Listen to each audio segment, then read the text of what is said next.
സുനിൽ ജോഷിക്ക് എന്താണ് തോന്നുന്നത്? ഇതിൽ പ്രധാനമന്ത്രി പറഞ്ഞതിനെ നമ്മൾ പോസിറ്റീവായി കാണേണ്ട ഏതെങ്കിലും എലമെന്റ്സ് അതിനകത്തുണ്ട്? അല്ല, പ്രധാനമന്ത്രി പണ്ട് ആരായിരുന്നു? അദ്ദേഹം പ്രധാനമന്ത്രി ആകുന്നതിന് മുമ്പ് പ്രവർത്തകനായിരുന്ന കാലത്ത് അത് നല്ലൊരു നാടക നടനായിരുന്നു. അറിയോ, കേട്ടോ? നല്ല നാടക നടനായിരുന്നു. ആ നാടക പ്രധാനമന്ത്രി നല്ല നാടക നടനായിരുന്നു. നല്ല എന്താണ് വോയിസ് മോഡുലേഷൻ, നല്ല ഡയലോഗ് ഡെലിവറിയിൽ വിദഗ്ധരായിരുന്നു.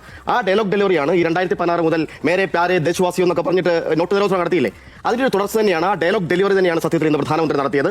അത് രാജ്യത്തോടുള്ള പ്രധാനമന്ത്രിയുടെ പ്രസ്താവനയായിട്ടൊന്നും ഞാൻ കണക്കാക്കുന്നില്ല. ഇന്ന് പ്രധാനമന്ത്രി കോയമ്പത്തൂർ ഉണ്ടായിരുന്നു. കോയമ്പത്തൂരിൽ അവിടെ എവിടെയാണോ പൊതുയോഗം നടന്നത് അവിടെ നടത്തേണ്ടിരുന്ന ഒരു കവലപ്രസംഗമാണ് സത്യത്തിൽ ഇന്ന് പ്രധാനമന്ത്രി രാജ്യത്തോട് എന്ന പേരിൽ നടത്തിയതെന്നാണ് ഞാൻ മനസ്സിലാക്കുന്നത്. കാരണം അതിനകത്ത് പ്രത്യേകിച്ച് ഒരു രാജ്യത്തോട് അഭിസംബോധന ചെയ്യേണ്ട കാര്യങ്ങളൊന്നും അതിനകത്തില്ല.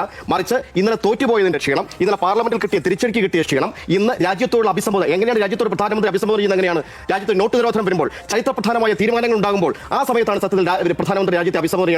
അല്ലാതെ രാഷ്ട്രീയമായി മറുപടി പറയുന്നത്. പ്രധാനമന്ത്രി സംസാരിക്കുന്നതിന് വിലയുണ്ടെന്നേ.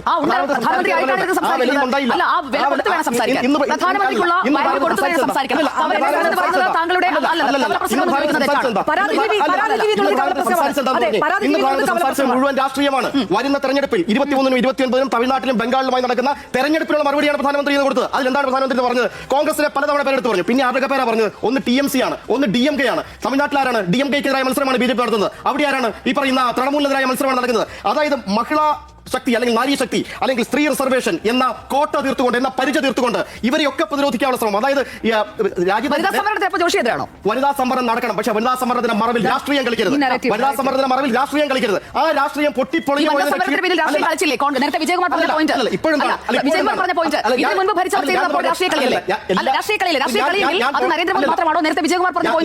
ഞാൻ കോൺഗ്രസും അല്ല BJPയും അല്ല. ഞാൻ കോൺഗ്രസും അല്ല BJPയും